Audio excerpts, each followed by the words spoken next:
Estamos de vuelta con más de Buenos Días por BPI TV. Son las 8:05 de la mañana. Estamos en vivo y a partir de este momento tendremos una interesante entrevista con nuestra compañera Gabriela Peroso, quien pondrá en perspectiva esos temas que son noticia en Venezuela. Hola Gaby, buenos días, bienvenida. Muy buenos días, Marjorie. Como siempre, un placer estar aquí con todos ustedes. Muchos temas en el tapete. Coméntanos con qué vamos a abrir. ¿Qué nos tienes para hoy? Bueno, estamos viendo un tuit muy reciente por parte del embajador de Colombia para Venezuela que asegura que ya hay fecha para que se dé ese intercambio aéreo entre Colombia y Venezuela. Se dice que tan pronto como el lunes, dos aerolíneas estarán dando el servicio para los venezolanos. Recordemos que este anuncio se hizo, si no me equivoco, hacia el mes de septiembre. No se pudo lograr de la manera que se tenía previsto y luego de esta reunión entonces entre Gustavo Petro y Nicolás Maduro parece que ya se afianza entonces ese puente aéreo entre ambas naciones. No sé si quieres comenzar por ese tema de Colombia, sobre la posibilidad de Sí. la... Tú eres la... Justo sobre esto que estás hablando, es la tercera vez que se hace el anuncio. Esperemos que este lunes verdaderamente se concrete. Quisiera que nos hablaras acerca de este encuentro, que algunos analistas lo ven como un fortalecimiento para Nicolás Maduro, que recibió en su casa, por decirlo de alguna manera, a Petro. Háblanos acerca de lo más importante de esta reunión. Claro, el objetivo fundamental de Nicolás Maduro a partir de este momento es justamente afianzarse en la escena internacional. Veíamos que se hablaba de que vuelva otra vez al sistema interamericano Nicolás Maduro, que vuelva a formar parte de todos esos organismos de integración económica. Y esa puede ser una de las metas fundamentales de él, ir a Mercosur, a la CAN, a cualquier tipo de sistema que implique él ponerse en la posición de cualquier país democrático, él va a hacerlo y va a tratar de afianzar esa posibilidad. Adicionalmente, recibir justamente en el Palacio de Miraflores a Gustavo Petro, no al Gustavo Petro, al presidente de Colombia. Recordemos que esa figura fue la más fuerte, si, luego de Estados Unidos, para enfrentar a esta dictadura. Obviamente lo posiciona como victorioso luego de todo lo que ha sucedido entre ambas naciones durante todo este tiempo. Lo que no se nos puede escapar de la vista siempre es la violación de los derechos humanos que ha venido cometiendo, a pesar de que diga que va a volver al sistema interamericano en donde las responsabilidades no son personales, sino de los estados, y donde él sabe que tiene una mayoría y esa Comisión Interamericana de Derechos Humanos no necesariamente lo sentenciaría de una manera dura. Recordemos que cuando estuvo antes del secretario Almagro, estuvo Insulza, justamente él se pudo escapar de algunas condenas por parte de la Corte Interamericana de los Derechos Humanos y ahora está justamente en una posición igual. Entonces vuelve muy cómodo con varias naciones que quizás no voten en su contra, sino que solamente se abstengan, y podría entonces sortear cualquier tipo de responsabilidad. Lo que sí se le está acercando cada vez más al cuello es la Corte Penal Internacional. Yo sé que nos frustramos mucho los venezolanos, que a veces los lapsos son demasiado largos, pero ahora ya pasó a la sala en la que corresponde para que se reactive esa investigación. Ellos trataron a toda costa de que la Corte se abstuviera de investigarlos y ya el fiscal ha entregado su veredicto y está diciendo hay que investigar este país. Y allí si hay nombres y apellidos y si hay modus operandi y si hay claramente una cantidad de evidencias exorbitantes que podrían llevar a la justicia en años, porque no podemos esperar que sea antes, a algunos de los responsables, incluso al propio Nicolás Maduro. Eso, Es un logro para la justicia venezolana estas declaraciones de Karim Khan? bueno, para la justicia venezolana, si la ves desde el punto de Nicolás Maduro, obviamente no. Veíamos a Tarek William Saab desesperado, además diciendo, si tú quieres ser criminal, no te pongas un uniforme de la policía, crea una banda criminal. O sea, imagínate al fiscal general de la República dando este tipo de declaraciones, algo fuera de lugar absolutamente, pero diciéndolo así, es decir, vamos a delinquir no siendo uniformados, por favor. Obviamente no pudieron convencer al fiscal de que ellos no cometieron los crímenes de lesa humanidad o que dentro del país se estaban investigando esos casos. para los venezolanos, nosotros, porque no tenemos instituciones policiales ni ningún tipo de sustento institucional, sí sería una ganancia. Lo que pasa es que es una ganancia a largo plazo, lamentablemente. Pero Claro, sí discursiva, que todavía no se ha llevado a la práctica, pero es un paso. es un paso, definitivamente. Bueno, poniendo eso aparte, porque yo quiero que siempre tengamos los crímenes de lesa humanidad aquí, está el tema de Gustavo Petro, que obviamente nos molesta mucho a los venezolanos, pero a la vez podría aliviar a varios sectores de la población. Se habla del intercambio comercial, de todo lo que se puede lograr. Obviamente tener de la mano a Colombia podría traer algún tipo de beneficio a algunas familias venezolanas. ¿Qué sucede? Es muy bonito lo que se habla y es poco lo que ocurre en el terreno. Y eso lo muestra la apertura gloriosa de la frontera entre Venezuela y Colombia, los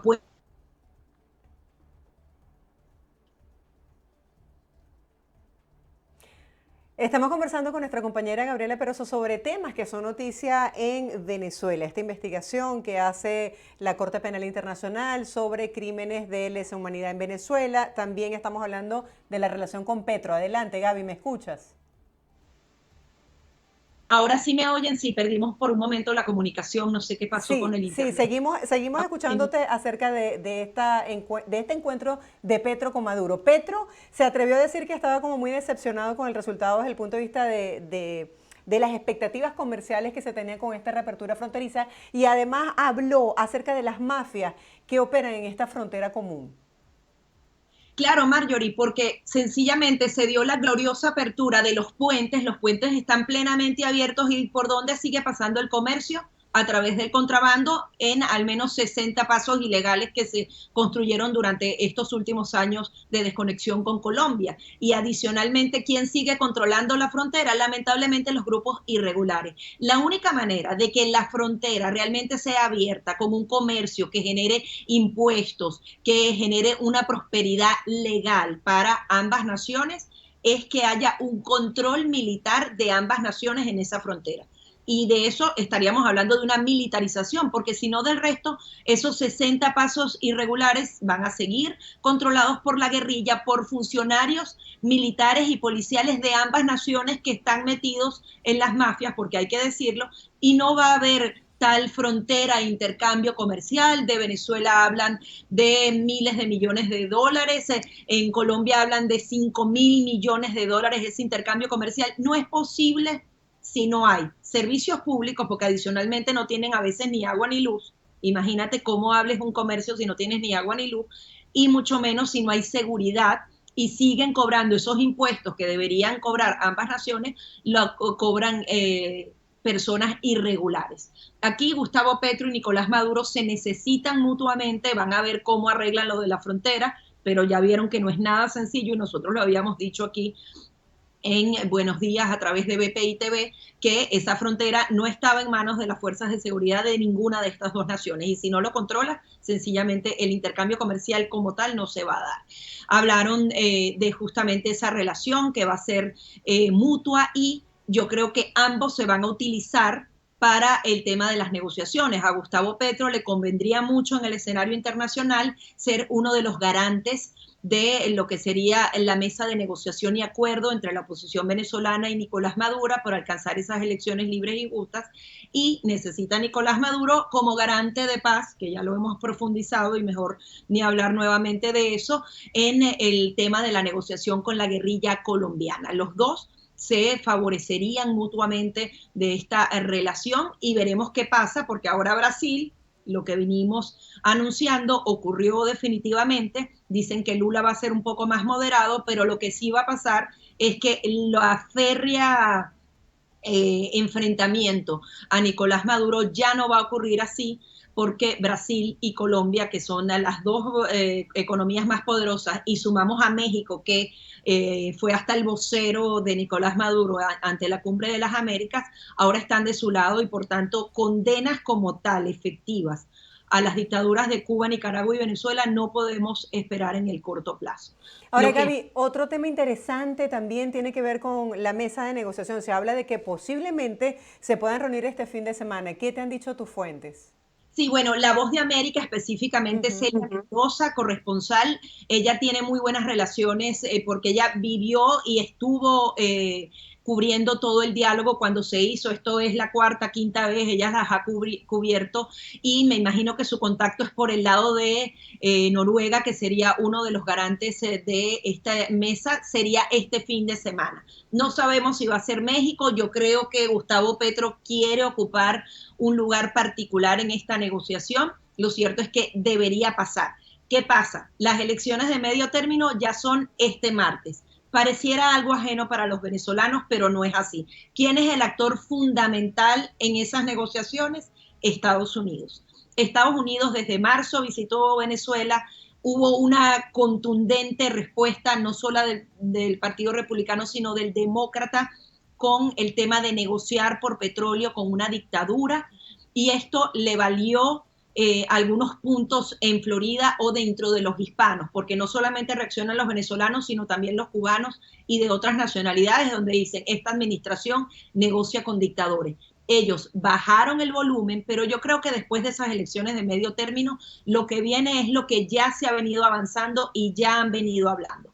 Viene un levantamiento de sanciones, seguramente Nicolás Maduro va a dar algunas cosas a cambio, se habla de que haya algún tipo de amnistía con algunos de los presos políticos que efectivamente se sienten en esa mesa de negociación para hacer algunas garantías electorales, el tema es que sean suficientes y me llamaba la atención sobre todo la lista que hacen. Ted Cruz y Marco Rubio, ambos senadores republicanos acá en Estados Unidos, enviaron una carta directamente al presidente Joe Biden diciéndole que ellos están justamente provocando la deslegitimación de Juan Guaidó como presidente interino de Venezuela.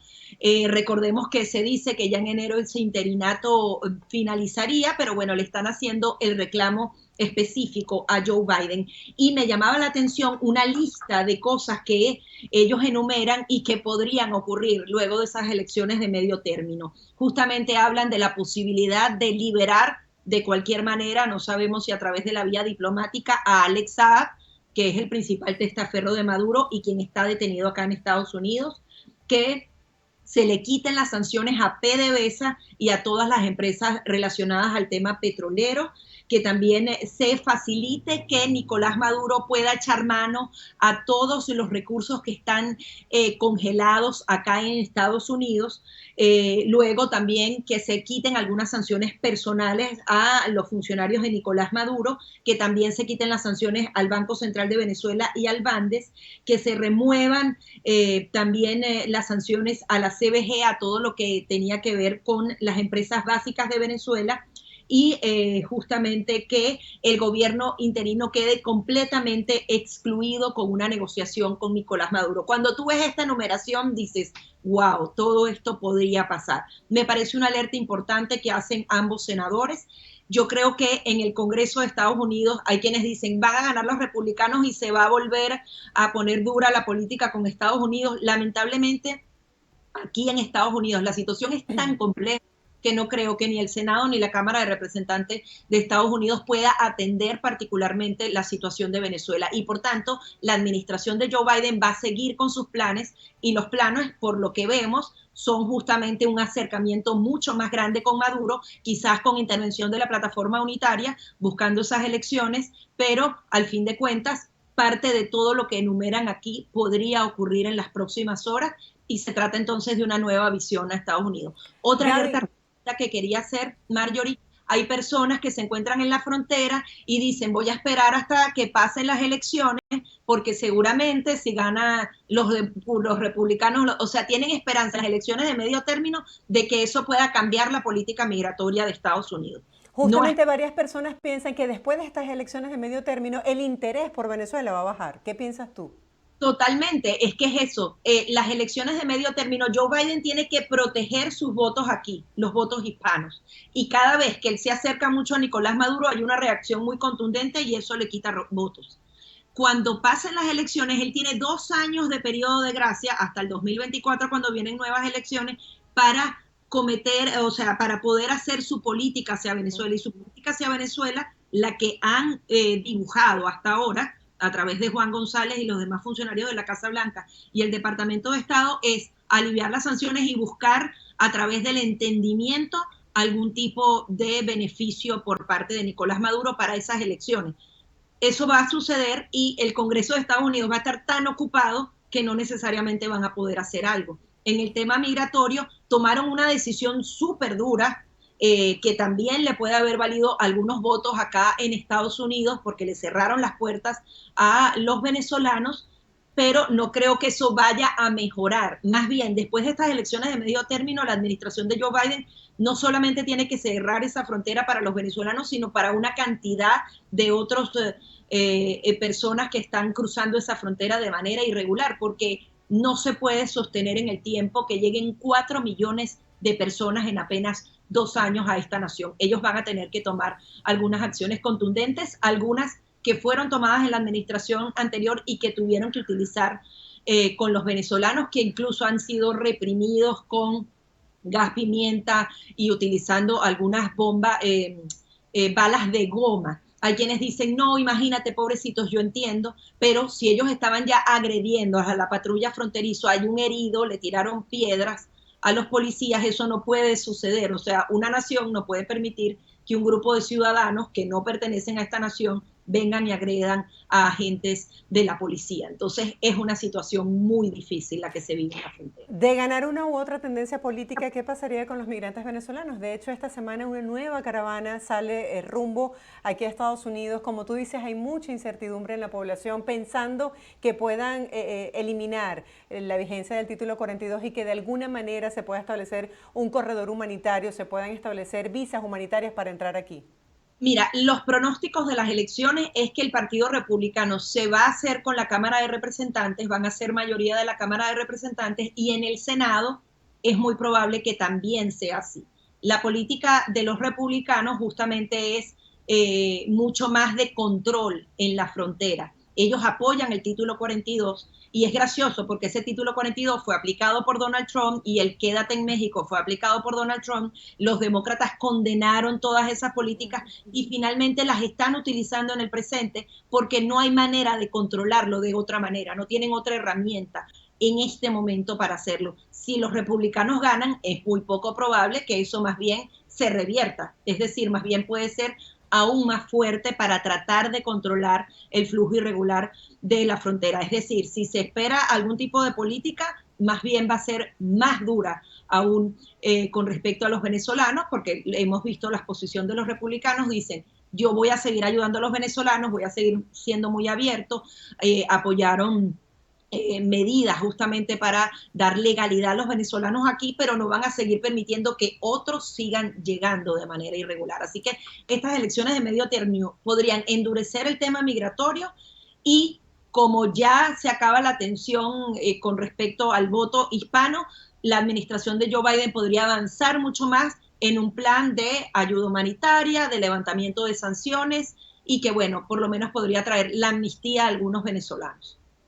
Ya para cerrar, porque se nos fue el tiempo volando, retomemos un poco la mesa de negociación y las primarias. Hablábamos con Nigmer Evans, que decía que no hace como mucho sentido enfocarse solamente en las primarias si no se sientan a establecer las condiciones para Venezuela. Pero en ese proceso, ¿qué estaría cediendo la oposición o la comunidad internacional para que se den y se cumplan además estas negociaciones? Bueno, al final termina cediendo Estados Unidos y quizás los países europeos, porque lamentablemente la plataforma unitaria no tiene nada que ofrecer en esta negociación. Es lamentable, pero es así. Todo está del lado de Nicolás Maduro y lo que él pueda obtener para el levantamiento de sanciones. ¿Qué pasa? Es peligrosísimo, porque si, por ejemplo, le echa mano a los fondos internacionales que están congelados, va a utilizar todo ese dinero para la campaña electoral y para aplastar a la oposición. Está en sus manos a quién le da la amnistía, quién vuelve al país, quiénes van a ser los candidatos. Todas esas cosas están allí en juego y yo no veo a un Nicolás Maduro dando garantías que pongan en riesgo que él pierda el poder que quiere tener en Venezuela. No lo veo porque además está en una posición de poder, lamentablemente. Y en medio de esto, pues han cerrado ya más de 90 emisoras radiales en Venezuela, uno de los temas que nos hablabas anteriormente. Gracias, Gaby, por acompañarnos el día de hoy, por analizar. bajo tu perspectiva periodística todos estos temas que son noticias para nuestro país. Gracias a ti.